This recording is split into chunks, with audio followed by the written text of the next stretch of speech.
Welcome, everyone. I think we heard two really great talks about how the internet is penetrating into the last mile, and the government is taking initiatives to do it. What I want to tell you is my story about my discovery of how online education and the power and the potential it has to truly transform and change education at the last mile. So we all know today there's amazing content coming online. You've heard of Khan Academy, there's CK12. Every day, teachers are putting up lessons on YouTube. That's one side of it. The second part is the amount of devices and how cheap they're becoming. We have Google with Nexus, we have the iPads, and we have a very own Akash tablet, which took me 2 years to finally get hold of, but they're pretty good. So while all of this is exciting time for education, my question and challenge was, how is this affecting the people at the base of the pyramid, the ones that truly need it right now? Because if we wait for 5 to 10 years for infrastructure to get set up, what's going to happen is you're creating a bigger divide. The ones that have access right now are going to flourish. The ones who don't are going to keep falling behind. And we have 220 million kids in school. So 5 years means close to 20 million kids without access to something like this. So the question I asked myself 2 years ago when I was in Silicon Valley was, how can we create the 21st century learning environment anywhere in the world? You see up here a typical public school right in the middle of Bombay. And this is an epitome of everything that can go wrong in terms of infrastructure to bring online education in there. So the challenge was, how do we transform this? And as we started experimenting with different ways of bringing internet into the school, what I realized is, to get online education right, we need to get the experience correct. Now, education is an experiential activity, but somehow when we think about online education, we tend to forget it. We think about just delivering as a service. We think of delivering content. But really what matters, and what Google has shown us over the last 15 years, is that if you get the experience right, you get your users, and you get people to spend more time on it. So what does experience really mean? Experience for us meant access. Access is unrestricted bandwidth in a classroom. Now, how are we going to do this when there is no internet connectivity? The second thing was pedagogy. We cannot take online learning as it is and put it in our traditional Victorian education system and hope to transform education. That is the biggest fault we've done in the last 10 years of trying to show videos on a smart class solution, because you know what? Children don't interact with it. It's just a teacher aiding tool. So how do we design different pedagogy models to allow and to enable children to learn in an online environment? And the last and the most important piece was data. We don't have data. At the last mile, there has been no data about how children are learning, what they're consuming, what content they like. And without that, you cannot improve the first two. You cannot improve access, you cannot improve the pedagogy models. So it was important to get all of these three bits right to truly get an online environment. So the first problem, well, there's no internet in most of these places. So we can't take these classrooms into the cloud. So what we developed at Zaya was, let's bring the cloud into the classroom. So we developed these really ultra-mobile, lightweight, battery-operated micro Wi-Fi servers. Now, what does this do? So basically, you can take this box. It's like a Wi-Fi device. It's cloud-enabled, so you can put a SIM card in there, and it's always connected through a limited data connectivity to the mobile network. Now, on this box, you have a learning platform, which draws all the content from all over the world relevant to that community or that classroom, and gives the user a very good experience in interacting with that content. You can now access this content over any device that has a browser. So if you have desktop computers, which have been lying there for the last 10 years, we can get them online and start learning. Now, the cool thing about this is it runs on a battery pack. So if you know, and if you've ever been to a school in rural India where there is no electricity, every 10 minutes there's a power outage, and the learning experience for the child just goes down. So we figured if we need to really get online education right through this box that we have developed, we need to take into account each and every aspect of things. So like Sam today mentioned early in the morning, that when we do have this broadband infrastructure, these micro clouds that we have developed actually fit amazingly well into the ecosystem.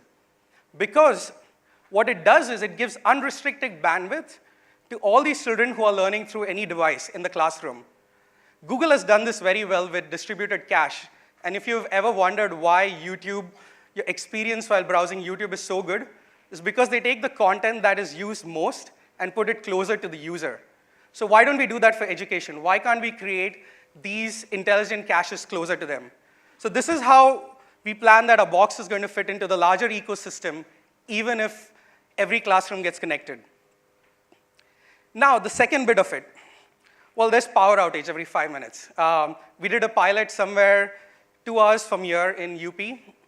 We had a micro cloud, and every time the children sat on the computer, there would be a power outage. And the teacher went out running, turned the generator on, and then you have this huge noise. And just imagine how can a child focus on education when he has all these things distracting them. So we figured if we need to get this experience right, we need to package everything together. So we worked with some schools in Stanford and San Francisco State to design what we think is the minimal things you need to set up a learning lab, a 21st century learning lab. You can see different aspects of it. The tablets there that we are putting in are the Akash tablets because they're really low cost. The second most important thing is, again, the pedagogy. There's a really cool line that a friend of mine wrote about. Tablets are good, content is great, but the best investment is actually teachers.